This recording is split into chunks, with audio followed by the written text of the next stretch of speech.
Next আমরা আলোচনা করেছিলাম এই যে অ্যামাইনো অ্যাসিডস, কত রকমের অ্যামাইনো অ্যাসিডস আছে সেটা নিয়ে আমরা আলোচনা করেছিলাম।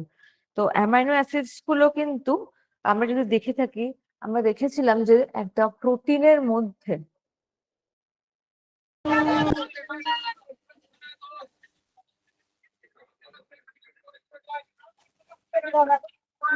কাইন্ডলি সবাই মিউট করবেন, স্পিকারটা অফ করবেন কাইন্ডলি, নাহলে আমাকে কিন্তু অফ করে দিতে হবে ব্যাক এন্ড থেকে।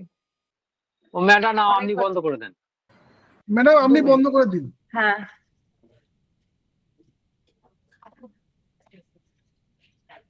একটু স্পিকারটা অফ করে দাও তোদের।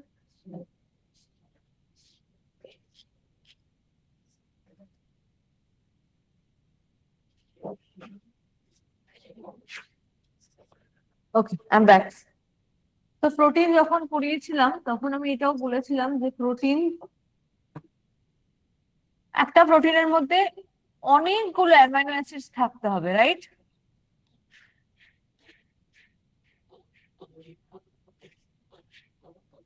মানে এরকম অনেকগুলো অ্যামাইনো অ্যাসিডস নিয়ে তবেই একটা পেপটাইড চেইন হয়, পেপটাইড চেইন।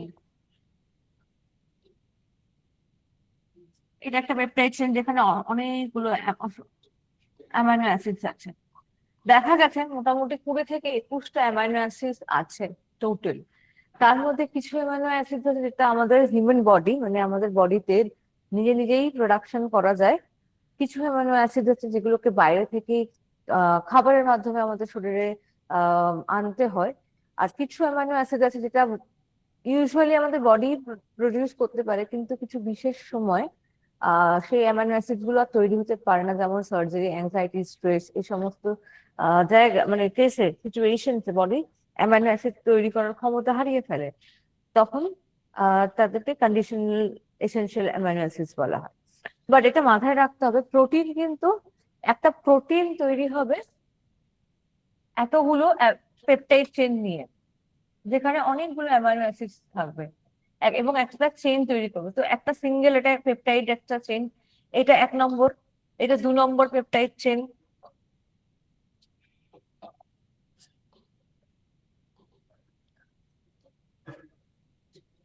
এখানে আর একটা ধরে নিলাম এরকম পেপটাইড চেইন, মানে হচ্ছে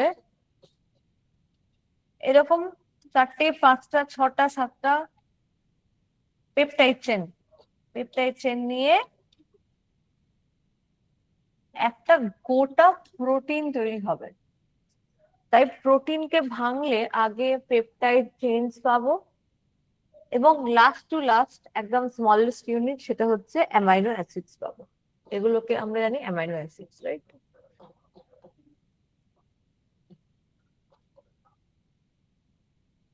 মানে ধরে নিন 1টা, 2টো, 3টে, 4টে, 5টা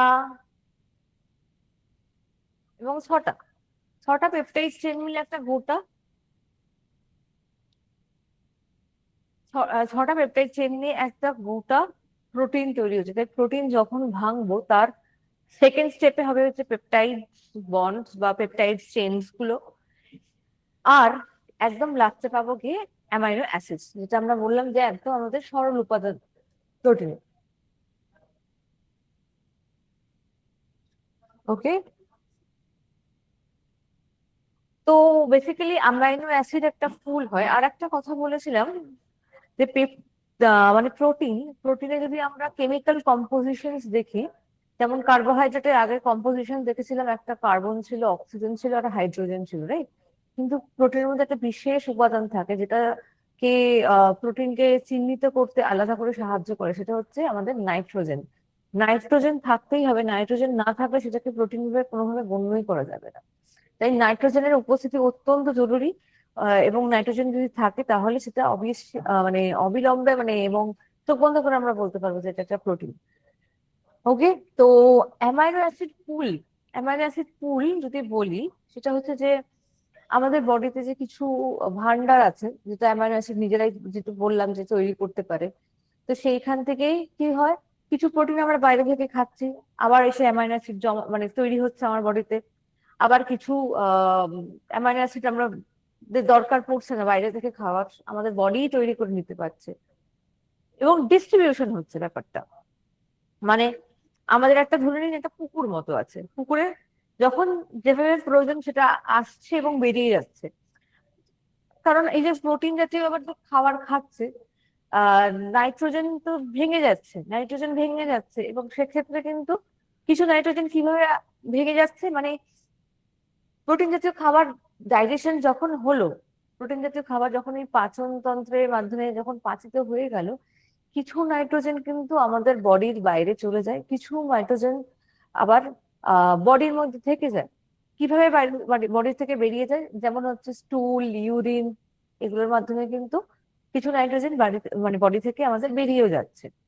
তো এই সবকিছু মিলিয়ে একটা অ্যামাইনো অ্যাসিড পুল যেটাকে মেনটেন করায়, মানে একটা ভান্ডার, অ্যামাইনো অ্যাসিড ভান্ডার যদি বলি, এই অ্যামাইনো অ্যাসিডের ভান্ডারে কি দেখতে পাচ্ছি, কখনো অ্যামাইনো অ্যাসিড বাইরে থেকে খেয়ে আমরা ভান্ডারকে সমৃদ্ধ করছি, এবং কখনো হয়তো ওই ভান্ডারের মধ্যে থেকে জমে থাকা নাইট্রোজেন বা অ্যামাইনো অ্যাসিডসকেই আমরা আবার ইউজ করছি, আবার সেখান থেকে কমেও যাচ্ছে কখনো কখনো। কারণ যে খাবার পাচিত হবে, অমনি খাবার পাচিত হওয়ার সঙ্গে সঙ্গে কি অবশ্যই নাইট্রোজেন কিছু ওয়েস্ট মেটেরিয়াল তৈরি করবে। যে ওয়েস্ট মেটেরিয়ালটা তৈরি হলো সেটা অবশ্যই আমরা ব্লাডে বেশি দিন রেখে দিতে পারবো না, তো নয় থ্রু ইউরিন নয় থ্রু স্টুলস আমাদের বডি থেকে বেরিয়ে যাচ্ছে। তো এই যে চলে যাওয়া এবং চলে আসা, এটা কিন্তু এই ভান্ডারটা, এই অ্যামাইনো অ্যাসিডের, আমাদের হিউম্যান বডিতে এই অ্যামাইনো অ্যাসিড পুলটাকে কিন্তু একটা ব্যালেন্স ওয়েতে মেনটেন করতে, যেখানে কিন্তু এরকম নয় যে শুধু ভান্ডার শূন্য, আহ সেরকমও নয়, আবার ভান্ডার যে উপচে পড়ে আছে সেটাও কিন্তু নয়। তার মানে এই যে ব্যালেন্স করে যে থাকা বডি, এটা এটা তো টোটালি বডির মেকানিজম, রাইট? যে কখন কোন অবস্থাতে যদি ভান্ডার সমৃদ্ধ না থাকে, তাহলে সেই ভান্ডারকে সমৃদ্ধ করার জন্য যাতে এনাফ অফ অ্যামাইনো অ্যাসিড বডিতে থাকে, তার জন্য যদি সেরকম কোনো অসুবিধা হয় তাহলে আমাদের খাবারটা আরো বেশি করে খেতে হবে, মানে প্রোটিন জাতীয় খাবার বেশি করে খাবো কোনো কোনো ক্ষেত্রে। যেমন যদি আমরা দেখি গ্রোথ ফেজ মানে যদি আমরা দেখি যে একটা বাচ্চা থেকে একটা অ্যাডাল্ট হওয়ার সময় আমরা কি দেখি, প্রোটিন আমাদের বেশি অবশ্যই লাগবে, কারণ আমাদের মাসেল বিল্ড আপ হচ্ছে এবং একটা গ্রোথ চলছে, মানে গ্রোথ মানে হচ্ছে সেটা গ্রোথ হরমোনের জন্যই চলছে। তো সেখানে যদি প্রোটিন কম হয়ে যায়, প্রোটিন কম হয়ে গেলে কিন্তু গ্রোথ প্রপারলি হবে না। তো সেক্ষেত্রে গ্রোথ যদি প্রপারলি না হয় এবং গ্রোথ যদি মানে একটা জায়গায় স্ট্যাগনেন্ট হয়ে যায়, তখন কিন্তু সমস্যা, না তার প্রপার মাসেল বিল্ড আপ হবে, না তার রিপেয়ারমেন্ট হবে, কোনো জায়গায় ক্ষত বিক্ষত হয়ে গেল সেগুলো হবে না, তার শরীরে আহ প্রোটিনের যে অন্যান্য অনেক কাজ আছে, যেমন হচ্ছে ট্রান্সপোর্ট করা। এই যে প্রোটিন বাহক দ্বারাই তো ইনসুলিন আর গ্লুকোজ মিলে প্রত্যেকটা সেলে সেলে, মানে কোষে কোষে গিয়ে নিউট্রিয়েন্টস গুলো পৌঁছে দেয়, এই ট্রান্সপোর্টটা হবে না। তারপরে আমরা জানি যে হিমোগ্লোবিন, যেটা একটা গ্লোবিন নামক একটা প্রোটিনের সাথে হিম মানে আয়রন যুক্ত হয়ে তারা অক্সিজেনকে ক্যারি করতে পারে, অক্সিজেনকে ক্যারি করতে তারা পারে। তো যদি গ্লোবিন প্রোটিনটা না থাকতো তাহলে কিন্তু হিম বা আয়রন কোনোভাবেই অক্সিজেন ক্যারি করতে পারতো না। তার মানে এই সময়, মানে এই যে আহ একটা বাচ্চা সময় থেকে একটা প্রাপ্তবয়স্ক সময় অবশ্যই প্রোটিন প্রয়োজন, কারণ সে একটা বাড়ন্ত অবস্থায় রয়েছে, তার সবকিছু বাড়ন্ত অবস্থায় রয়েছে। কিন্তু একটা একটা 60 বা 65 বছর বয়সে এই ধরনের কি প্রোটিন রিকোয়ারমেন্ট থাকবে? না। যেইটা একটা 14 বা 15 বছর বা একটা 20 বছরের মানে একটা বালক বা বালিকার ক্ষেত্রে যেই ধরনের প্রোটিন মাসেলস এর জন্য প্রয়োজন, মাসেল বিল্ড আপ এর জন্য প্রয়োজন, বা এই যে এত আনুষঙ্গিক কাজ করার জন্য যেটা প্রয়োজন, অবশ্যই সেটা বয়সের ডিগ্রেডেশনে, যত বয়স কমেছে তার কিন্তু প্রোটিনের চাহিদাও কমছে, কারণ তখন তো আর তাকে মাসেল বিল্ড আপ নতুন করে করার কিছু নেই, তাই না? তখন তো আর মাসেল বিল্ড আপ যা হয়েছে তা তো হয়েই গেছে। প্রথম প্রাপ্তবয়স্ক যখন ছোট ছিল, যখন প্রাপ্তবয়স্ক হচ্ছে তখনই আহ বিল্ড আপটা হয়েই গেছে অলরেডি। তখন কিন্তু এই যে 60 65 বছর বয়সে কিন্তু ডিপ্লেশন হওয়ার কথা, মানে যে হারে প্রোটিনটা দরকার ছিল ওই 14-15 বছর বয়সে সেই হারে কিন্তু প্রোটিন রিকোয়ারমেন্ট নেই। আহ কারণ সেই সময় কোনো গ্রোথের প্রয়োজন নেই, রাইট? তখন কি প্রয়োজন আছে না, নর্মাল মেনটেনেন্সের দরকার আছে। নর্মাল মেনটেনেন্স, যেই পেশি আছে, যেই মাসেল আছে, সেই মাসেলটাকে যাতে মেনটেন করতে পারেন ওই একজন বয়স্ক ভদ্রলোক বা ভদ্রমহিলার 60-65 বছরের, সেইটুকু তার ইম্পর্টেন্স আছে। ঠিক আছে, এছাড়া তার বেশি গ্রোথের কোনো রিকোয়ারমেন্ট নেই, তার মাসেল বিল্ড আপের তেমন কোনো রিকোয়ারমেন্ট নেই, শুধু মেনটেনেন্স করতে যেটুকু লাগবে শুধু সেইটুকু রিকোয়ারমেন্ট আছে। ওকে, তো অ্যামাইনো অ্যাসিড পুলটা মোটামুটি আশা করে বোঝা গেল যে একটা সম্ভার, সেই সম্ভারটাকে কখনো সেই সম্ভারের থেকে দরকার পড়লে বাইরে থেকে খাবার খেয়ে, প্রোটিন জাতীয় খাবার খেয়ে সেই অ্যামাইনো অ্যাসিডস গুলোকে ভর্তি করা হচ্ছে সেই সম্ভারকে।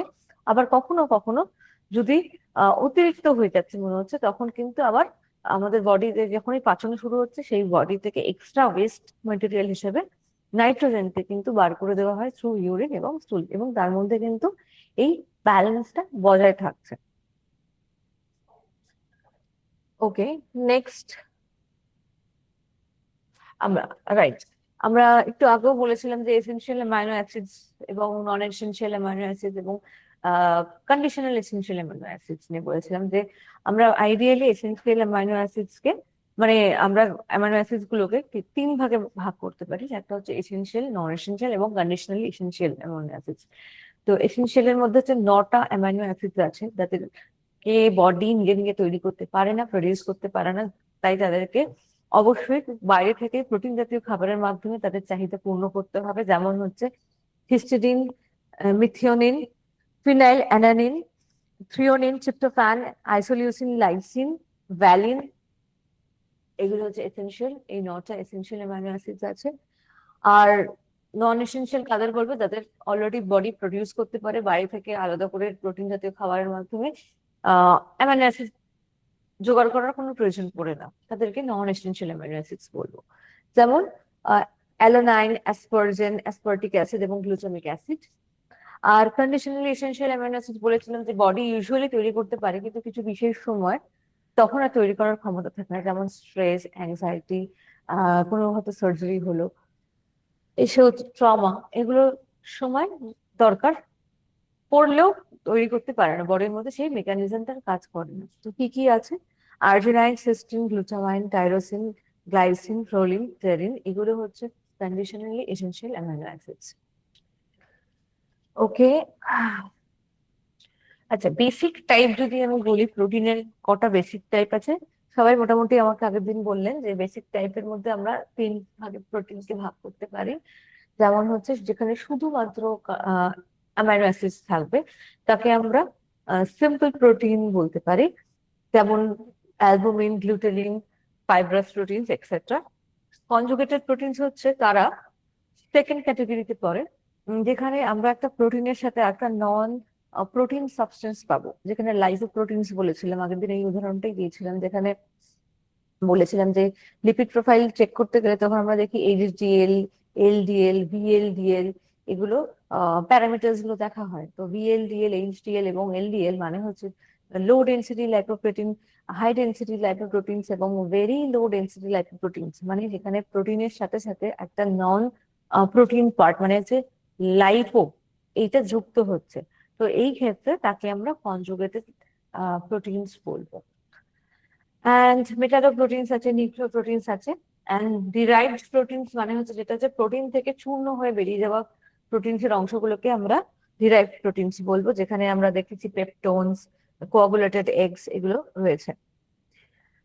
আচ্ছা, এবার প্রোটিনের কিছু ক্যাটাগরিজ হয়, মানে হচ্ছে ভ্যালুয়েশন। এই যে প্রোটিন জাতীয় খাবার খাচ্ছি তাতে কতটা পরিমাণে অ্যামিনো অ্যাসিডস আছে, কতটা পরিমাণে এসেনশিয়াল অ্যামিনো অ্যাসিডস আছে। তো এইগুলোর বিচারে দেখা আমরা প্রোটিনকে মোটামুটি 3 ভাগে ভাগ করেছি। একটা হচ্ছে ফার্স্ট ক্লাস প্রোটিন, দ্বিতীয়ত হচ্ছে সেকেন্ড ক্লাস প্রোটিন, আর তৃতীয় হচ্ছে থার্ড ক্লাস বা পুওর ক্লাস প্রোটিন। যেখানে এটা কিন্তু বেসিক্যালি প্রোটিনের কোয়ালিটিকে জাজ করে, কোয়ালিটিকে বেস করে এই বিভাজনটা করা হয় বেসিক্যালি। যেখানে প্রোটিন কি দেখলাম, প্রোটিনের মধ্যে যেখানে সব রকম অ্যামাইনো অ্যাসিডস বা বেশিরভাগ অ্যামাইনো অ্যাসিডস পাওয়া যায়, তাদেরকে আমরা ফার্স্ট ক্লাস প্রোটিনস বলি। যেমন আমরা অ্যানিমাল প্রোটিনসে দেখিয়ে থাকি যে ফার্স্ট ক্লাস প্রোটিনটা সব থেকে বেশি থাকে। সেকেন্ড ক্লাস প্রোটিন মানে হচ্ছে যেটাতে অ্যামাইনো অ্যাসিডস গুলো তুলনামূলক, এসেনশিয়াল অ্যামাইনো অ্যাসিডস গুলো তুলনামূলকভাবে কম পরিমাণে রয়েছে, আছে কিন্তু তুলনামূলক কম পরিমাণে আছে rather than first class protein. তাকে আমরা সেকেন্ড ক্লাস প্রোটিন বলি, বা আমরা প্ল্যান্ট প্রোটিনও বলে থাকি। তো ফার্স্ট ক্লাস প্রোটিনের উৎস বললে অবশ্যই বোঝা যাচ্ছে অ্যানিমাল প্রোটিন মানে হচ্ছে যে ডিম, দুধ, ছানা, মাছ, মাংস, এগুলো হচ্ছে animal protein. And second class protein মানে হচ্ছে উদ্ভিজ প্রোটিন, যেখান থেকে আমরা মানে ডাল জাতীয়, পিস, সয়াবিনস, এগুলো সব জায়গা থেকে আমরা সেকেন্ড ক্লাস প্রোটিনস পেয়ে থাকি। এবং লাস্ট হচ্ছে থার্ড ক্লাস বা পুয়ার ক্লাস প্রোটিন, যেখানে একদম অ্যামাইনো মানে এসেনশিয়াল অ্যামাইনো অ্যাসিডস পাওয়া যায় না, যেমন জিলাটিন। ওকে, তো আমরা আগের দিন এটা নিয়ে কথা বলেছিলাম যে প্ল্যান্ট বেসড প্রোটিনের মধ্যে কিন্তু শুধু ডাল নয়, ইনফ্যাক্ট বিভিন্ন নাট, বিভিন্ন সিডস, এগুলো কিন্তু ইনক্লুড করা উচিত আমাদের। কারণ মানে এগুলোকেও ডিনোট করা উচিত, কারণ হয়তো 5-7 বছর আগে আমরা এতটা বেশি নাটস এবং সিডস নিয়ে আলোচনা করতাম না। কারণ তখন আমাদের আলোচনার বিষয় বেসিক্যালি এই মাছ, মাংস, ডিম এবং পনির, এগুলো নিয়েই বেশি আলোচনা হতো প্রোটিনের সোর্স হিসেবে, বা ডাল বা সয়াবিন, সেগুলো নিয়ে আলোচনা হতো। But like I think last 10 years or maybe 5 years, mostly last 5 years, we are discussing more about the nuts and the seeds, because দেখা গেছে সিডস এবং নাটসে এত ক্যালোরিজ আছে, ভালো রকমের কিছু ক্যালোরিজ আছে, তার সাথে সাথে যেটা আছে কিছু ভালো প্রোটিনস আছে এবং কিছু ভালো ফ্যাট আছে, যেটা বডিতে যদি আমরা ডায়েট করছি বা এরকম সিচুয়েশনসে আমাদের যেখানে রেস্ট্রিক্টেড প্রোটিনস আছে, মানে প্রোটিনটা আমরা মার্জিনাল নিচ্ছি, মানে এরকম তো না যে আমার দরকার 60 গ্রাম প্রোটিন, আমি 80 গ্রাম প্রোটিন শুধু খেয়ে গেলাম, এরকম দরকার নয়। মানে কোনো বিশেষ যদি আমার মাসল গেইন করার দরকার পড়ে, রাইট, শুধু সেই সময় আমি তাই করতে পারি, মানে আমার স্ট্যান্ডার্ড যেটা রিকোয়ারমেন্ট আছে তার থেকে আমি বেশি প্রোটিন খাবো। আদারওয়াইজ নর্মাল কন্ডিশনস তো এরকম দরকার নেই। এবং কিছু ভালো ফ্যাটস যেটা নাটস এবং সিডস থেকেই পাওয়া যায়, তো সেগুলো নিয়ে আমরা অনেক বেশি চর্চা করি এখন। এবং তাতে কিন্তু বেশ কিছুটা ফাইবার্স পাওয়া যায় ভালো ফাইবার্স, যেটা অবভিয়াসলি স্যাটাইটি বজায় রাখতে সাহায্য করে এই নাটস এবং সিডস। মানে খুব তাড়াতাড়ি খিদে পাবে না, এবং ব্লাড সুগার লেভেলকে মেনটেন করে, এবং আমাদের কোলেস্ট্রলকে মেনটেন করতে সাহায্য করে, এবং বডি ট্রাইগ্লিসারাইড অ্যামাউন্টকে মেনটেন করতে সাহায্য করে, এবং হার্ট হেলথকে ভালো রাখে, গাট হেলথ ভালো রাখে। তো there are lot of reasons are there to talk about the seeds and nuts.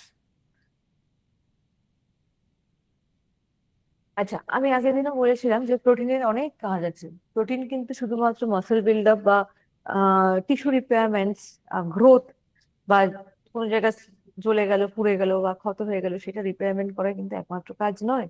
এছাড়াও একটু আগেও বললাম যে প্রোটিন কিন্তু ক্যারি করতে সাহায্য করে, একটা নিউট্রিয়েন্ট একটা জায়গা থেকে আর একটা কোষে পৌঁছাবে তার জন্য কিছু বাহকের প্রয়োজন হয়। তো এই বাহকগুলো কিন্তু ইটসেলফ এক একটা প্রোটিন। তারপরে হচ্ছে অক্সিজেন, যে বাইন্ড আপ করা, রক্তের সাথে যে অক্সিজেনকে বাইন্ড আপ করা, মানে হচ্ছে একটা হিমোগ্লোবিন দরকার। সে গ্লোবিন প্রোটিনের সাথে আয়রন যুক্ত হয়ে গিয়ে হিমোগ্লোবিন তৈরি করছে, এবং যেটা অক্সিজেন ক্যাপচার করতে বা হোল্ড করে রাখতে বা ধরে রাখতে ব্লাডের মধ্যে সেটা সাহায্য করে। এছাড়া আমাদের চুল, নখ, এগুলোতে সবের মধ্যে কেরাটিন নামক প্রোটিনস আছে। অ্যান্ড যদি বলি যে প্রোটিন মাসেল গেইন তো আছে, এবং তার সাথে সাথে আমাদের টিস্যু রিকোয়ারমেন্টস করছে, মাসেল, বোনস, আই, স্কিনস, এগুলোর জন্য যথেষ্ট। আর মানে এগুলো করতে স্মুথনিং করতে এই সমস্ত জার্নি গুলোকে সেটা সাহায্য করে।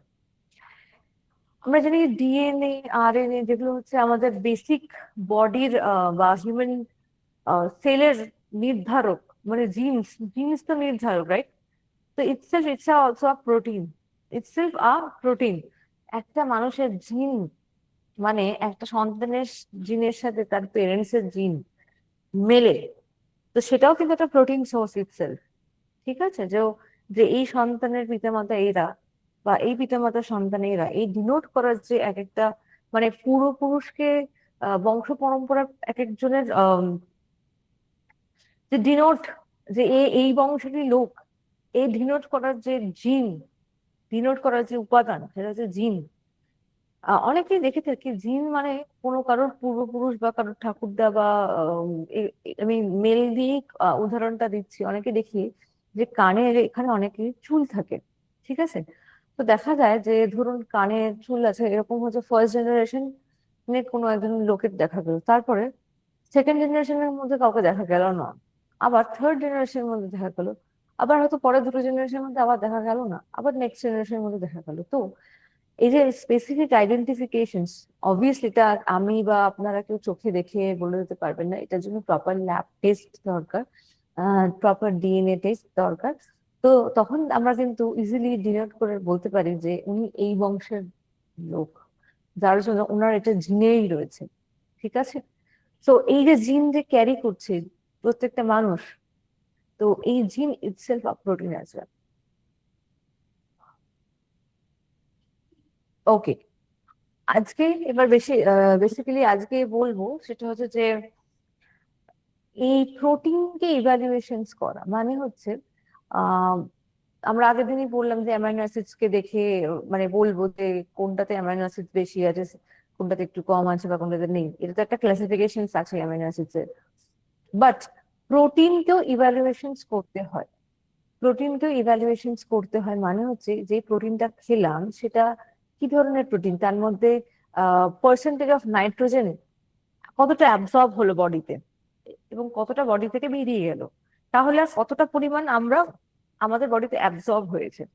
যতটা খেলাম তার কিছু অংশ বডিতে রয়ে গেল আর কিছু অংশ বডি থেকে বেরিয়ে গেল, তো তাকে আমরা এই কেসে আমরা তাকে বলবো বায়োলজিক্যাল ভ্যালু অফ প্রোটিন, যেখানে মেজার করা হয় percentage of absorb nitrogen that is retain for use in growth and maintenance. মানে হচ্ছে যত পরিমাণ আমি একটা মানে প্রোটিন জাতীয় খাবার খেলাম তার মধ্যে কিছুটা অংশ আমাদের বডিতে অবশ্যই অ্যাবসর্ব হয়ে গেল, এই অ্যাবসর্ব এর কতটা পরিমাণ আবার মেইনটেনেন্স, রিপেয়ারমেন্ট, মাসেল বিল্ড আপ এই সমস্ত কাজে ইনভলভ হচ্ছে, আর কতটা অংশ আবার আমার বডি থেকে বেরিয়ে গেল ওয়েস্ট মেটেরিয়াল হিসেবে থ্রু স্টুল আর ইউরিন। তো তাকে আমরা বায়োলজিক্যাল ভ্যালু বলবো।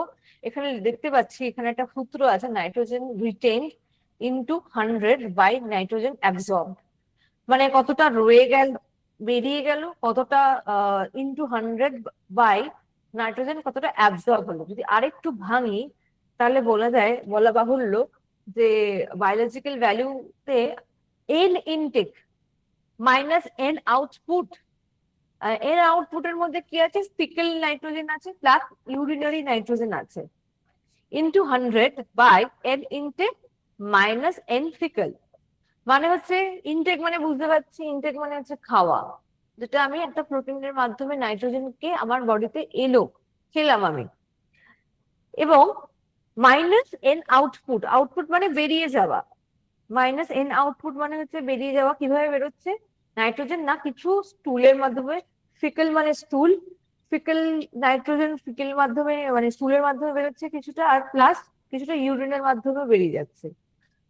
That's into 100 by N intake, মানে টোটাল যে পরিমাণটা আমি খেয়েছিলাম মাইনাস এন ফিকেল, যেটা শুধুমাত্র ফিকেল মানে স্টুলের মাধ্যমে বেরিয়েছে। তো সেটাকে আমরা যদি এই সূত্রতে ফেলে দেখি তাহলে যে নাম্বারটা পাবো সেটা হচ্ছে একটা প্রোটিন জাতীয় খাবারের বায়োলজিক্যাল ভ্যালু, ঠিক আছে? বায়োলজিক্যাল ভ্যালু হচ্ছে সেইটা যেটা আমরা খেলাম, কতটা খেলাম আর তার থেকে কতটা মাইনাস হয়ে গেল আমাদের বডিতে, ইনটু যেটা খেলাম মাইনাস শুধুমাত্র স্টুল দিয়ে কতটা বেরোলো। এই সূত্রটা দিয়ে যেটা নাম্বারটা আসবে সেটা কিন্তু হচ্ছে একটা প্রোটিন জাতীয় খাবারের বায়োলজিক্যাল ভ্যালু। তো দেখা গেছে এরকম অনেকগুলো প্রোটিন জাতীয় খাবার আমরা নিয়েছি এবং তার বায়োলজিক্যাল ভ্যালু বার করব। তো দেখা গেছে সবার উপরে রয়েছে হচ্ছে আমাদের এগ, যার জন্য এগ বা ডিমকে কিন্তু একটা ফার্স্ট ক্লাস প্রোটিন এবং একটা কমপ্লিট প্রোটিনের আন্ডারে ফেলা হয়, কারণ হচ্ছে দেখা গেছে সব থেকে বেশি এগের মধ্যে যে প্রোটিনটা আছে সেই প্রোটিনের যতটা পরিমাণ আমি খেলাম তার এই যে সূত্রটা দিয়ে বায়োলজিক্যাল ভ্যালু বের করে দেখা গেছে তত সেই পরিমাণটা আমরা কিন্তু বেশি মানে এই এগের মধ্যে যে প্রোটিনটা আছে তাকে বেশি ইউটিলাইজ করছে বডি, সব থেকে বেশি ইউটিলাইজ করছে বডি। এবং কিভাবে ইউটিলাইজ করছে না, এর থেকে যে অ্যামাইনো অ্যাসিডটা পাওয়া গেল সেই অ্যামাইনো অ্যাসিড থেকে কিন্তু muscle build up, growth, repairment, tissue repairments এইগুলো কাজগুলো করতে পারছে। এবং নেক্সট আছে কিন্তু মিল্ক, মানে একটা আগে প্ল্যান্ট একটা এনিমাল প্রোটিনকে রাখা হয়েছে, দেন একটা ভেজিটেরিয়ান প্রোটিনস বা মিল্ক প্রোটিনস কে রাখা হয়েছে, থার্ড কিন্তু একটা মিট বা মাংস এই প্রোটিনস কে রাখা হয়েছে। অ্যান্ড না না এখানে মিটের জায়গায় আমি বলবো ফিশ আছে, ফিশ ফিশটাকে আগে বেশি বলবো, ফিশটাকে আগে ফোকাস বেশি করব। তো ফিশ হচ্ছে সেকেন্ডে রয়েছে ফিশ, অ্যান্ড দেন মিট, 4 নম্বরে কিন্তু মিট থাকবে। ঠিক আছে, তো যদি আমরা আমাদের ক্যাটাগরিজে বলতে হয় যে বায়োলজিক্যাল ভ্যালু বেশি আছে এরকম প্রোটিনের উদাহরণ দাও, তাহলে সবার আগে উদাহরণ আসবে হচ্ছে এগ, একটা অ্যানিমাল প্রোটিনস, যেখানে দেখা গেছে সব থেকে সেই প্রোটিনকে ভেঙে যে অ্যামাইনো অ্যাসিড তৈরি হয় সেই অ্যামাইনো অ্যাসিডকে বডি সব থেকে বেশি ভালোভাবে ইউটিলাইজ করতে পারে repairment, tissue repairment and growth, muscle build up এগুলো করার জন্য। সেকেন্ড হচ্ছে আমাদের মিল্ক, যেটা হচ্ছে একটা ভেজিটেরিয়ান প্রোটিন। মিল্কের মধ্যে আমাদের প্রোটিন থাকে আমরা জানি, যেটা মিল্ক প্রোটিন কিন্তু ওয়ে প্রোটিন আছে, ঠিক আছে, কেজিনও আছে। তো বেসিক্যালি এই প্রোটিনস গুলো যেটা দুধের মধ্যে পাওয়া যায়, দেখা গেছে দুধ কিন্তু সেকেন্ড পজিশনে আছে অ্যাজ আ বায়োলজিক্যাল ভ্যালু যদি আমরা কম্পারিজন করি। সেই কম্পারিজন করলে দেখা যায় যে সেকেন্ড পজিশনে আছে। এবং এর মধ্যে যে অ্যামাইনো অ্যাসিডস গুলো আছে বেসিক্যালি সেটা তুলনামূলকভাবে মানে ডিমের তুলনামূলকভাবে খানিকটা কম ইউটিলাইজেশন আছে বডিতে, মানে হচ্ছে রিপেয়ারমেন্ট, টিস্যু গ্রোথ এগুলোর ক্ষেত্রে। অ্যান্ড থার্ড হচ্ছে কি, থার্ড হচ্ছে ফিশ, মানে হচ্ছে মাছ। মাছকে 3 নম্বর প্লেসে রেখেছি, যেখানে 80 বায়োলজিক্যাল ভ্যালুতে রাখা হয়। মানে মাছকেও কিন্তু অন্যতম ভালো প্রোটিন সোর্স আমরা বলতে পারি। তো ফার্স্টে এগ, দেন আমাদের মিল্ক, দেন আমাদের ফিশ, তারপর হচ্ছে মিট, যে কোনো মাংস। বেসিক্যালি চিকেনটাকে এখানে ডিনোট করা হয়, কারণ দেখা গেছে চিকেনের সব থেকে বেশি প্রোটিনস পাওয়া যায়। এবং চিকেনকে এই জন্যই ডিনোট করে, chicken is very easily digest, মানে চিকেন কিন্তু খুব তাড়াতাড়ি অ্যাবসর্ব হয়ে যায় এবং খুব তাড়াতাড়ি ডাইজেস্টও হতে পারে আমাদের বডিতে। ওকে, তো এর মধ্যে ক্যাটাগরিতে বেঙ্গল গ্রাম, রেড গ্রাম, গ্রাউন্ড নাটস, মেজ মানে ভুট্টার যে প্রোটিন আছে এগুলোকেও রাখা হয়েছে।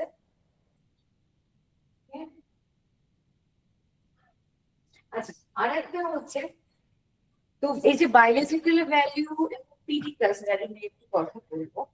তো বেসিক্যালি প্রোটিনকে, প্রোটিন জাতীয় এক হিসেবে প্রোটিন জাতীয় খাবার যে খাচ্ছি তার কতটা আমাদের বডিতে কাজে লাগাচ্ছে প্রোটিন, সেইটার ভ্যালুয়েশন করা উচিত। সেজন্য আমরা বায়োলজিক্যাল ভ্যালু করি বা দেখি। নেক্সট হচ্ছে পিডিকাস ভ্যালু। পিডিকাস ভ্যালু হচ্ছে, পিডিকাস এর ফুল ফর্ম হচ্ছে protein digestibility corrected amino acid score. This is the official method of evaluating protein quality. মানে একটা প্রোটিনের কি কোয়ালিটি আছে, এটা এই মেথড অনুযায়ী, এই মেথডে ফেলে আমরা ইভ্যালুয়েট করি বা পরীক্ষা নিরীক্ষা করি যে একটা প্রোটিনের কোয়ালিটি কিরকম। সেটা ফার্স্ট ক্লাস মানে একদম তার বিশাল ভালো কোয়ালিটি, লাইক সমস্ত অ্যামাইনো অ্যাসিডস পাওয়া যাচ্ছে, বা একটু কম আছে, বা ইউটিলাইজেশন কেমন বডিতে। তো এগুলো সবকিছু বিচার করা হয় পিডিকাস ভ্যালু, যেখানে বেসিক্যালি ডাইজেশন করতে কতটা তাড়াতাড়ি হচ্ছে এবং তাতে কতটা অ্যাবজর্পশন হচ্ছে, আর অ্যাবজর্পশনের পরে কতটা ইউটিলাইজেশন হচ্ছে অ্যামাইনো অ্যাসিডস গুলো, মানে এই যে রিপেয়ারমেন্ট, গ্রোথ এগুলো এগুলো তো কাজে লাগানো না, তো সেগুলো কিন্তু পিডিকিউএস ভ্যালুর মাধ্যমে বোঝা যায়। So proteins that transfer correctly digestive provides amino acids equal to or in excess of requirement receives a pedicus of 1. তো pedicus value কে একটা ছকে ফেলা হয়েছে, তো যেখানে স্কোর দেওয়া হয়, একটা স্কোর দেওয়া হয়, তো যেটা কি হিসেবে স্কোর দেওয়া হবে না, ডাইজেস্টিবিলিটি কারেক্টেড অ্যামাইনো অ্যাসিড স্কোর, যেখানে এই pedicus ভ্যালু বেসিক্যালি প্রোটিন, একটা প্রোটিন যে খাচ্ছে তার কোয়ালিটি কেমন এটা ইভালুয়েট করতে বিকজ ভ্যালু স্কোরটা আমরা দেখে থাকি। বেসিক্যালি এই যে বায়োলজিক্যাল ভ্যালু বা ফিটনেস ভ্যালু এগুলো যে আমরা বলছি, এটা হয়তো আমরা ডেইলি লাইফে ডেফিনেটলি করি না, কিন্তু এটা ল্যাবে করা হয় যখনই কোনো এফএসএসআই বা এই ব্র্যান্ড গুলোতে, মানে কমার্শিয়াল কেসে, কমার্শিয়াল যেগুলোতে ফুড প্রোডাক্টস বানানো হচ্ছে, এগুলো কিন্তু ল্যাবে টেস্ট করা হয় এবং তারপরেই কিন্তু এগুলো যখন সার্টিফাইড হয়ে যায়, এগুলো যখন নিডস গুলো পূর্ণ করে যে হ্যাঁ এগুলো সেফ, এগুলো খাওয়া যাবে, এরা প্রত্যেকটা কন্ডিশনস ম্যাচ আপ করছে, তখনই কিন্তু এগুলো বাজারে বিক্রি হতে পারে with proper certifications.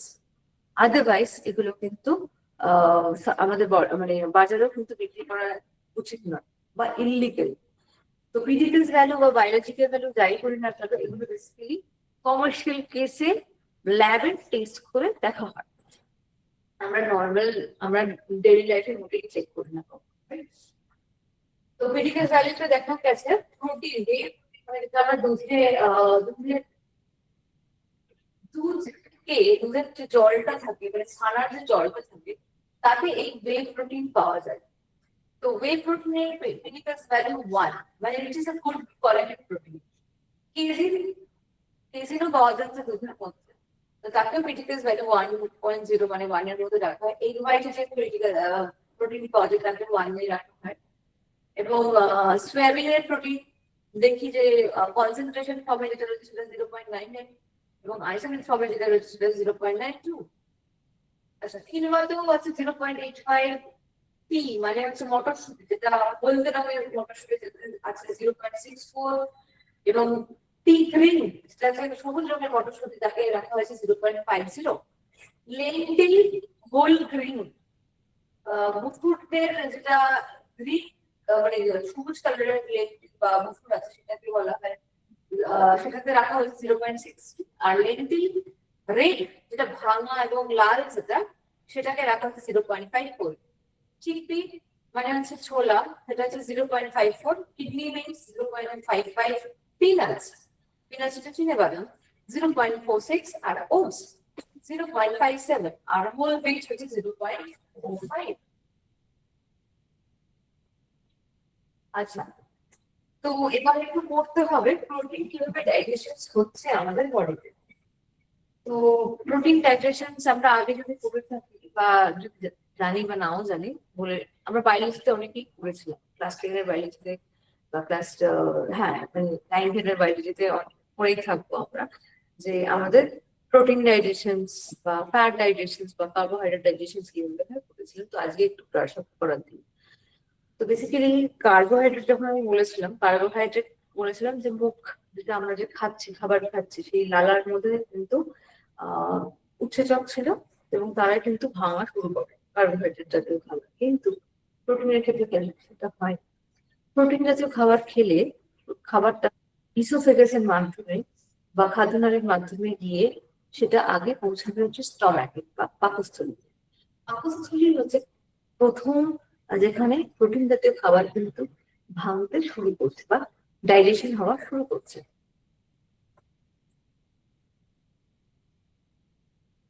Okay, so ফার্স্টে আমরা দেখলাম বাকাল ক্যাভিটি মানে মুখের মধ্যে কোনো প্রোটিন ডাইজেশন হয় না, কারণ প্রোটিন জাতীয় কোনো উৎসেচক তৈরিও হয় না। তাই এখানে আচ্ছা, যারা হ্যান্ড রেজ করছেন, হোয়াট ইজ দ্য প্রবলেম? মানে আমার কিছু ঠিক বোঝা যাচ্ছে না, আপনারা চাইলে একটু মেসেজ করতে পারেন। হ্যান্ড রেজ করছেন বারবার করে, হোয়াট ইজ, মানে আপনাদের কোনো কোয়ারি থাকলে অবভিয়াসলি আমি পড়ার শেষে টাইম দেবো, সেক্ষেত্রে আপনি আপনার কোয়ারি জানতে পারবেন। ওকে ওকে, নেক্সট হচ্ছে স্টমাকে। স্টমাকে কি থাকে? স্টমাকে প্রোটিন জাতীয় খাবার পাচন করার জন্য থাকে হচ্ছে HCl, হাইড্রোক্লোরিক অ্যাসিড। HCl আমরা জানি যে আমাদের শরীরের মধ্যে হাইড্রোক্লোরিক অ্যাসিড তৈরি করা যায়, সেটা কোথায় তৈরি হয়? সেটা একমাত্র কিন্তু স্টমাকে তৈরি হয় বা পাকস্থলীতে তৈরি হয়। আর একটা উৎসেচক তৈরি হয়, সেটা হচ্ছে পেপসিন। এখানে দেখা যাবে পেপসিনোজেন HCl এর সংস্পর্শে এসে পেপসিন তৈরি করছে। আর এই পেপসিন হচ্ছে একটা প্রোটিন জাতীয় খাবার ভাঙার উৎসেচক পেপসিন, যেটা কিনা প্রোটিন জাতীয় খাবারের উপর পেপসিনই কাজ করছে। পেপসিন কাজ করে তাকে ভেঙে দিয়ে পেপটোন এবং প্রোটিওস তৈরি করছে। তো এই পেপটোন আর প্রোটিওস কি? পেপটোন হচ্ছে লার্জার পেপটাইডস আর প্রোটিওস হচ্ছে স্মলার পেপটাইডস। আমি পেপটাইড চেঞ্জ গুলো দেখিয়েছিলাম, রাইট? যেখানে দেখেছিলাম যে লম্বা যে বড় পেপটাইড চেঞ্জ হয় তাকে আমরা লার্জার পেপটাইডস বলবো, আর কিছু স্মলার পেপটাইডসও আছে তাকে আমরা প্রোটিওস বলবো। তো প্রোটিনকে ভেঙে পেপসিন প্রোটিওস এবং পেপটোজ তৈরি করছে। নেক্সট কোথায় গিয়ে আমার প্রোটিন জাতীয় খাবার ডাইজেশন হবে? নেক্সট হচ্ছে স্মল ইন্টেস্টাইন। বাকি কিন্তু স্টমাক থেকে স্টার্ট হলো, সেই স্টমাকে এই খাবারগুলোকে ভেঙে দিয়ে একটা কাইম তৈরি করা হলো, একটা মন্ড তৈরি হলো। সেটা প্রোটিন জাতীয় খাবারই হোক না কেন, সে প্রোটিন জাতীয় খাবারকে ভেঙে HCl এবং পেপসিনের মাধ্যমে প্রোটিওজ এবং পেপটোনস তৈরি করলো এবং একটা খাবারের মন্ড তৈরি হলো। বারবার করে ভেঙে এটা তৈরি হলো। এই খাবারের মন্ডটা, কাইমটা চলে এলো কোথায়? না, স্মল ইন্টেস্টাইনে রয়েছে, চলে এসেছে। কারণ স্মল ইন্টেস্টাইনে দেখা গেছে সব থেকে বেশি উৎসেচক পাওয়া যায়। ইনফ্যাক্ট স্মল ইন্টেস্টাইনের মধ্যে শুধু উৎসেচক কেন, বাইলও তো চলে আসে। কারণ বাইল হচ্ছে, আমরা পড়েছিলাম যে লিভারের মধ্যে বাইল সিক্রেশন হয়, কিন্তু লিভার সেই সিক্রেটিভ মানে বাইলকে বা পিত্তকে ধরে রাখতে পারে না। সে পিত্ত এসে কোথায় স্টোর হয়? না, গল ব্লাডারে স্টোর হয় বা সঞ্চিত থাকে।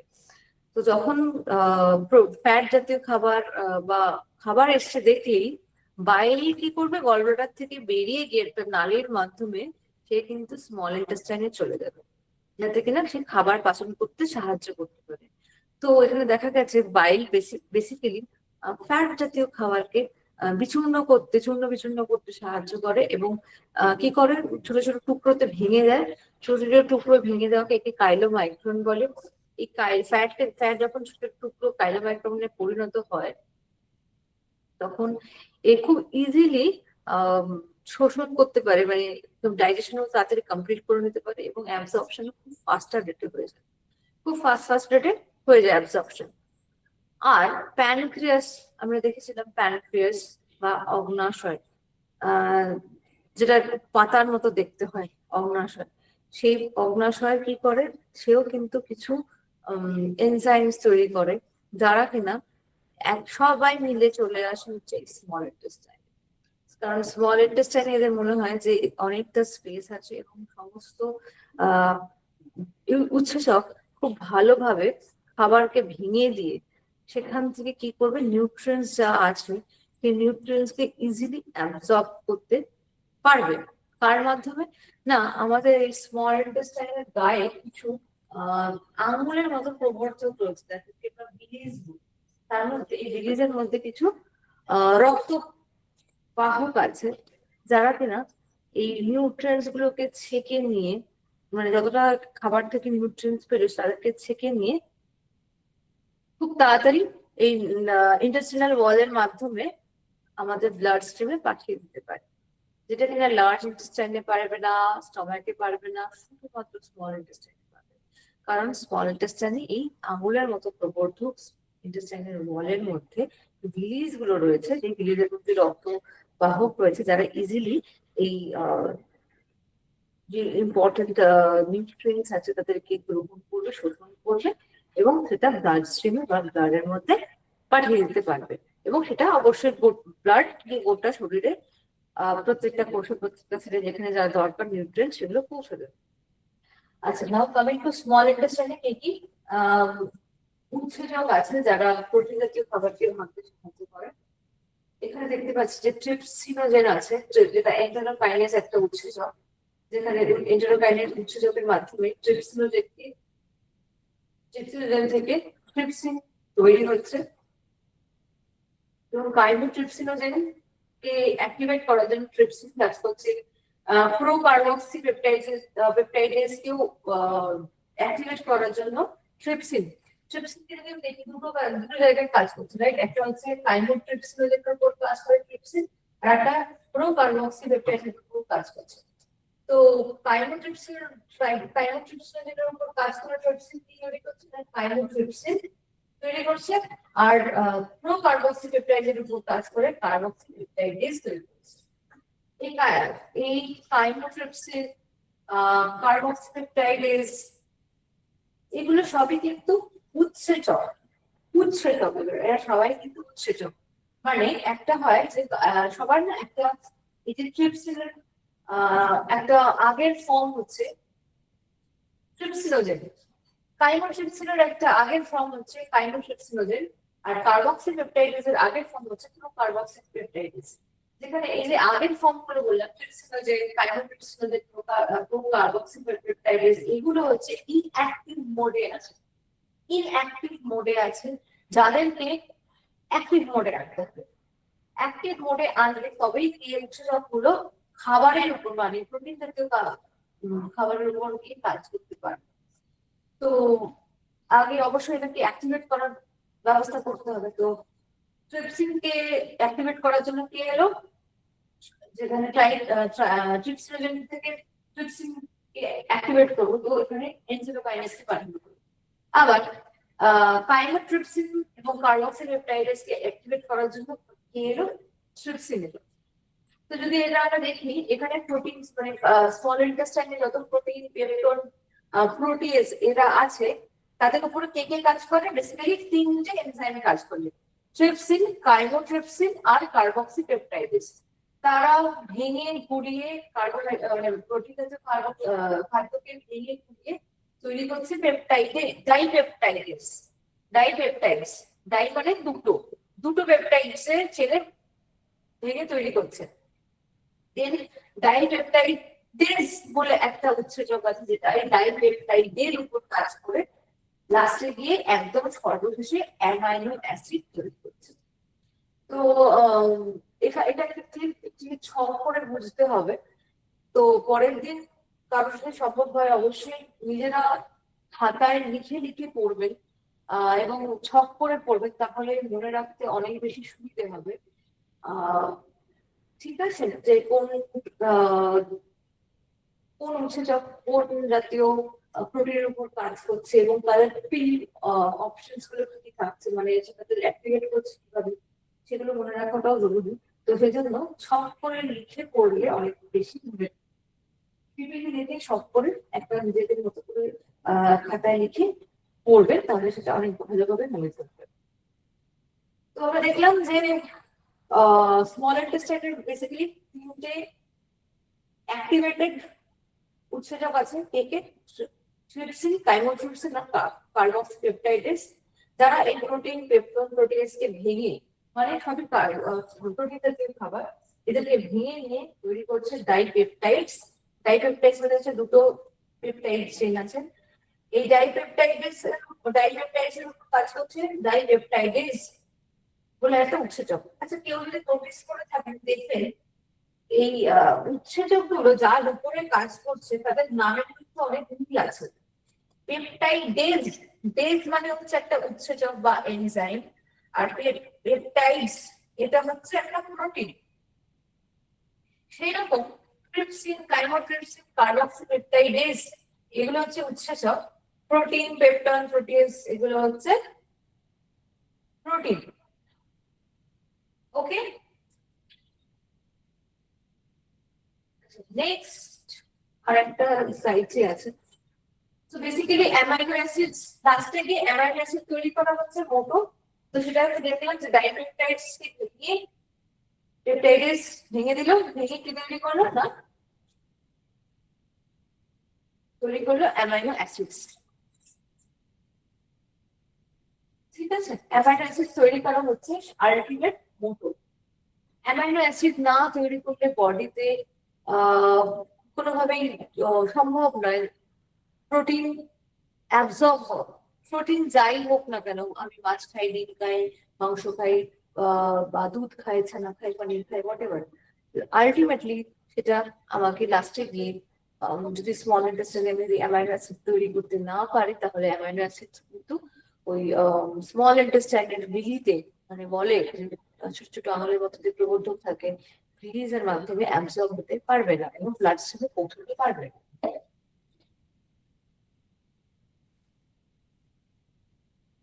তো অ্যাবজর্পশন বেসিক্যালি কি, অ্যামাইনো অ্যাসিড, এটা আমি জানি একটু বেশি আসছে, আই এম প্রিটি শিওর এখানে দেখা যাচ্ছে না। তো এটা যখন পিডিএফ আপনারা পাবেন তখন দেখবেন, কারণ আমি যতই বড় করি না কেন এটা প্রচন্ড বেশি আসবে, যেটা বোঝা যাবে না। তো যখন রেকর্ডিং ক্লাসেস দেখবেন এবং যখন পিডিএফটা করবে তখন আইডিয়ালি আপনারা দেখে বুঝতে পারবেন যে অ্যাবজর্পশনটা কিভাবে হয়। তো অ্যামাইনো অ্যাসিডস আর absorbed by the present the inner wall of small intestine. আমি একটু আগেও বললাম যে অ্যামাইনো অ্যাসিডস কে কারা শোষণ করে ব্লাড স্ট্রিমে পৌঁছাতে পারে না, যে স্মল ইন্টেস্টাইনের মধ্যে যে রিলিজ রয়েছে বা ছোট ছোট আঙুলের মতো প্রবর্ধক আছে, তারা কিন্তু অ্যামাইনো অ্যাসিডকে পৌঁছে দিতে পারে ব্লাড স্ট্রিমের মধ্যে বেসিক্যালি। ঠিক আছে, তো এটা অ্যামাইনো অ্যাসিড বেসিক্যালি স্মল ইন্টেস্টাইনের ওয়ালেতেই হয়, কারণ স্মল ইন্টেস্টাইনে যত উৎসেচক আছে সব কিন্তু এখানেই আসে, বাইরেও ইনফ্যাক্ট আসে, কারণ জানে যে এখানে একমাত্র অ্যাবজর্পশন ইজি হবে, তাড়াতাড়ি হবে, কোনো অসুবিধা ছাড়াই হয়ে যেতে পারে। তাই সবাই মিলে কিন্তু এখানে এসে স্মল ইন্টেস্টাইনে এসে নিজেদের কাজ করে খাবারকে ভেঙে দিয়ে তার থেকে অ্যামাইনো অ্যাসিড তৈরি করে নিয়ে সেটা পাঠিয়ে দেয় হচ্ছে ব্লাড স্ট্রিমে থ্রু ভিরি। ওকে, আচ্ছা, আমি আজকে আর কিছু পড়াবো না। সো নেক্সট ডে আমি হয়তো ফ্যাট নিয়ে কথা বলবো। আমি সবার আমি 5 মিনিট টাইম দেবো সবাইকে বলার জন্য। আমি একটু সবার স্পিকারটা অন করে দিয়ে আসতে বলছি। Give me a moment.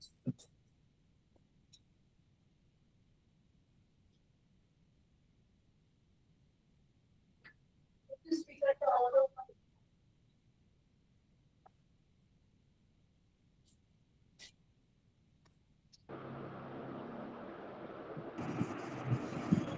Madam biological ভ্যালুটা যদি একবার বলেন ভালো হতো। হ্যাঁ বলুন, কি বলছেন? ম্যাডাম বলছি বায়োলজিক্যাল ভ্যালুটা একবার বলুন না। আচ্ছা, বায়োলজিক্যাল ভ্যালু হচ্ছে যেই পরিমাণ আমি প্রোটিন খেলাম সেই পরিমাণ প্রোটিনের মধ্যে আমি কিছু প্রোটিন জাতীয় অংশ বা নাইট্রোজেন আমাদের বডিতে অ্যাবজর্ব হলো, কিছুটা নাইট্রোজেন কি হলো থ্রু স্টুল বা থ্রু ইউরিন বেরিয়ে গেল। তো তাহলে কতটা বডিতে যেটা রয়ে গেল তার মধ্যে কতটা অ্যাবজর্পশন, যে পরিমাণ অ্যাবজর্পশন হয়েছে তার মধ্যে কতটা পরিমাণ নাইট্রোজেন আমাদের গ্রোথ, দেন মাসেল বিল্ড আপ বা রিপেয়ারমেন্টের জন্য সাহায্য করছে, সেইটা মাপা হয়, সেইটা মাপা যায় হচ্ছে বায়োলজিক্যাল ভ্যালু দিয়ে। কারণ আমি আগেও বললাম যে বায়োলজিক্যাল ভ্যালুতে কি দেখা যাচ্ছে যে আমরা যে প্রোটিনটা খাচ্ছি অবশ্যই তার মধ্যে নাইট্রোজেন আছে। তো নাইট্রোজেন যখন ইনজেক্ট করলাম তার মধ্যে কিছু নাইট্রোজেন অবশ্যই আমরা ওয়েস্ট মেটেরিয়াল আমার বডি থেকে বেরিয়ে যাবে, সেটা হচ্ছে থ্রু ইউরিন বা থ্রু স্টুল বেরোচ্ছে। তাহলে এই দুটো মাইনাস করার পরে যেটা রয়ে গেল আমাদের বডি থেকে টেন হয়ে রইলো, তার মধ্যে কতটা পার্সেন্টেজ আবার বডি ইউটিলাইজ করতে পারছে নাইট্রোজেন কে, যে রিপেয়ারমেন্ট, গ্রোথ, এগুলোতে কাজ করতে সক্ষম হবে, তাকে আমরা বায়োলজিক্যাল প্রোটিনের বায়োলজিক্যাল ভ্যালু বলবো। বেসিক্যালি এগুলো আমরা কমার্শিয়াল কেসেসে দেখা যায়, যেটা ফুড প্রসেসিং ফ্যাক্টরিতে এগুলো ইউজ করা, এগুলো চেক করা হয় এবং তাকে অবশ্যই ল্যাব টেস্টের দরকার আছে। ঠিক আছে ম্যাম, এর আগের হ্যালো পেজে যেটা আপনি বুঝাচ্ছিলেন না লাস্ট টাইম, সেটা একদম মানে ভয়েসটা ব্রেক করে দিয়েছি, সেটা বুঝতে পারিনি, একটু সেটা বুঝাবো? কোনটা বলছেন বলুন? ম্যাম ডেপাটাইটিস যেটা ছিল ওটা। আমি ঠিক বুঝতে পারলাম না, সরি, আরেকবার বলতে হবে। ম্যাম ডেপিটাইটিস যেটা বুঝেছিলেন না? ডাইজেশন? হ্যাঁ হ্যাঁ হ্যাঁ, এর আগের পেজটা। ও আচ্ছা আগের টেস্টের লাস্ট পার্টটা ওটা পুরো আচ্ছা, ভয়েসটা ব্রেক করে গেছে, না শুনতে পাইনি। ও আচ্ছা আচ্ছা। এখানে হচ্ছে আপনার প্রোটিন ডাইজেশন স্টার্ট হয় স্টমাক থেকে, মানে হচ্ছে আমাদের পাকস্থলী থেকে। এখানে আমাদের মুখে কোনো বাফেল ক্যাভিটিতে কোনো প্রোটিন ডাইজেশন এনজাইম পাওয়া যায় না। তো স্টমাকে কি কি থাকে, এইচসিএল থাকে আর পেপসিন থাকে। এইচসিএল হচ্ছে একটা অ্যাসিড যেটা আমাদের স্টমাকের পিএইচ কে মেনটেন করতে সাহায্য করে, এবং কোনো যদি জার্মস আসে বা ব্যাকটেরিয়া আসে সেটাও নষ্ট হয়ে যায়। আর আরেকটা এনজাইম থাকে সেটা হচ্ছে পেপসিন, যেটা প্রোটিনের কাজ করে, প্রোটিওস তৈরি করে। পেপটোনস হচ্ছে লার্জার পেপটাইডস কে আমরা পেপটোনস বলবো, প্রোটিওস হচ্ছে স্মলার পেপটাইডস কে আমরা বলবো প্রোটিওস। আচ্ছা, নেক্সট হচ্ছে ডাইজেশন বেসিক্যালি হচ্ছে স্মল ইন্টেস্টাইনের মধ্যে তিনটে প্রোটিন ব্রেকডাউন করার তিনটে উৎসেচক থাকে, ট্রিপসিন, কাইমোট্রিপসিন, কার্বক্সিপেপটাইডেস, যারা প্রোটিন, পেপটন এবং প্রোটিয়েজের উপর কাজ করে কি তৈরি করে না ডাইপেপটাইডস তৈরি করছে। ডাইপেপটাইডস হচ্ছে দুটো পেপটাইড চেইন, এই দুটো পেপটাইড চেইনের উপর আরেকটা উৎসেচক কাজ করে, সেটা হচ্ছে ডাইপেপটাইডেস, এবং ফাইনালি অ্যামাইনো অ্যাসিড তৈরি হয়, যেটা কিনা স্মল ইন্টেস্টাইনের ওয়ালের যে বিলির থাকে বা যে আঙুলের মতো যে ছোট প্রবর্ধক থাকে, তার মধ্যে কিছু বাহক থাকে, তারা এই নিউট্রিয়েন্ট বা অ্যামাইনো অ্যাসিড অ্যাবসর্ব করে নিয়ে গিয়ে ব্লাড স্ট্রিমে পৌঁছে দিতে সাহায্য করে, এবং আমাদের সেই ব্লাড স্ট্রিম থেকে বডিতে অ্যামাইনো অ্যাসিডকে ছড়িয়ে দিচ্ছে। বুঝতে পারলাম? ম্যাম ডেপটাইডস আর পেপটাইডস এর মধ্যে পার্থক্যটা কি? কি আর একবার বলবেন? ডেপটাইডস আর পেপটাইডস যেটা বললেন না দুটো, হ্যাঁ, ও দুটোর মধ্যে পার্থক্যটা কি দাঁড়াচ্ছে তাহলে? কি পেপটাইডস আর ডেপটাইডস পেপটাইডস মানে হচ্ছে যে চেইন, যে আপনাদের যে চেইনের কথা বলা হয় না, যেটা আমি দেখালাম যে প্রোটিনের মাঝখানে আমি বলেছিলাম প্রোটিন অনেকগুলো পেপটাইড চেইনস আছে, রাইট? তো এর মধ্যে বড় পেপটাইড চেইনস গুলোকে আমরা বলছি পেপটোনস, আর ছোটগুলোকে বলছি হচ্ছে প্রোটিওস। তো এরকম গোটা প্রোটিনকে ভেঙে ভেঙে আস্তে আস্তে দুটো ফাইনালি দুটো এরকম পেপটাইড চেইনে তো ভাঙা হয়, তারপরে সেখান থেকে আবার অ্যামাইনো অ্যাসিড তৈরি হচ্ছে। আর ম্যাম হেপাটাইটিস আপনার কোয়েশ্চেনটা ক্লিয়ার আসছে না স্যার। ম্যাম ডেপটাইডস ম্যাম এবার যেটা বলছেন পেপটাইডস, ডেপটাইডস হেপাটাইটিস হেপাটাইটিস, আপনি কি হেপাটাইটিস এর কথা বলছেন? নো নো ম্যাম ওই যে লিখার রয়েছে এখানে বলছিলাম আমি, আমার ভয়েস আমার ক্লিয়ার আসছে না এই ম্যাম ডাইপেপটাইডস যেটা আছে নিচে দেখুন। ডাইপেপটাইডস মানে তো বললাম যেখানে পেপটাইডস এর দুটো বড় পেপটাইডস এর চেইন তৈরি হচ্ছে, সেই দুটো বড় পেপটাইডস এর চেইনকে ভেঙে ultimately the smallest amino acid সেটাতে আসছে। Thank you ma'am, that's all. Okay, thank you. I ma'am think, একটা বিষয় ছিল যে আমাদের তো অনেকদিন হলো ক্লাস হচ্ছে, তো এখনো অবধি শুরু থেকে একটা ক্লাসেরও রেকর্ডিং আপলোড হয়নি।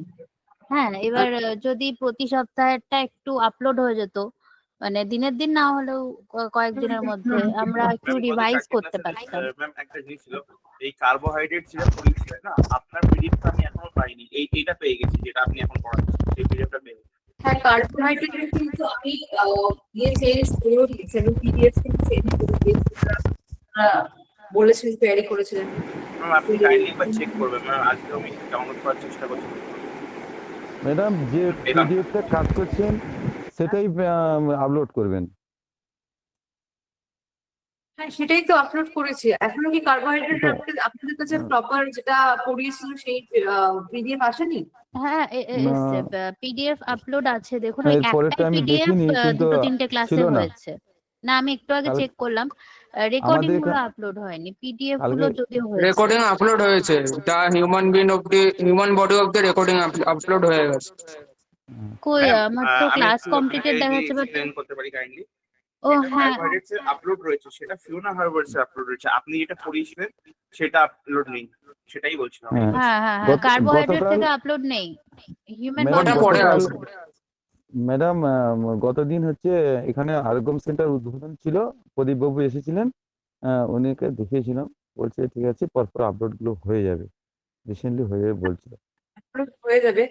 না, কার্বোহাইড্রেট আমাকে একটু কথা বলুন, যেটা ম্যাম ম্যাম আমারও কয়েকটা ক্লাস মিস হয়েছে, আপনি মানে আপলোড হলে ভালো হয়। মানে বলে দেবো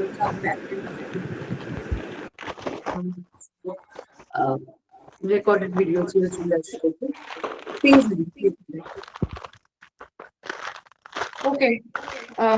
সো আজকে শেষ করবো আমরা, তো আজকের মতো এখানে শেষ করবো। নেক্সট উইকে আমরা ফ্যাক্ট আলোচনা করবো। Excuse me ma'am, excuse me ma'am, বলছি যারা এই গত সপ্তাহে নিউট্রিশন কোর্সে জয়েনিং হয়েছে তাদের 10th ব্যাচে দিয়ে দিয়েছে, তো ওনারা কি যে প্রথম যে ক্লাসগুলো হয়ে গেছে এই সেশনের, সেগুলো কি ওনারা রেকর্ডেড ক্লাস পেয়ে যাবেন? অটোমেটিক আপলোড হয়ে যাবে ওনাদের আইডিতে? হ্যাঁ, রেকর্ডেড ক্লাস পাবেন। অনেকদিন মানে অনেকগুলো রেকর্ডেড ক্লাস এখন আপলোডেড হয়নি আমি জানি, তো সেগুলোর উপর পড়তে টাইম থেকে হচ্ছে, তো করা হচ্ছে, চলছে, ওদের কাজ চলছে। আর যত তাড়াতাড়ি সম্ভব আমরা চেষ্টা করছি রেকর্ডেড ক্লাসগুলো আপলোড করে দেবো। ওকে, পেয়ে যাবেন। তো যারা যেটা মিস করেছে সেটা আপলোড হয়ে যাবে, রেকর্ডেড ক্লাসগুলো দেখেও আপনারা করতে পারবেন। আর দেখছি আমি Okay, ma'am. Thank you. Classes arrange করতে পারি, আমি চেষ্টা করবো। Okay, thank you ma'am. Thank you. ঠিক আছে, তাহলে আমার সাথে আপনাদের সবার পরের সপ্তাহে দেখা হবে। ওকে, থ্যাংক ইউ সো মাচ।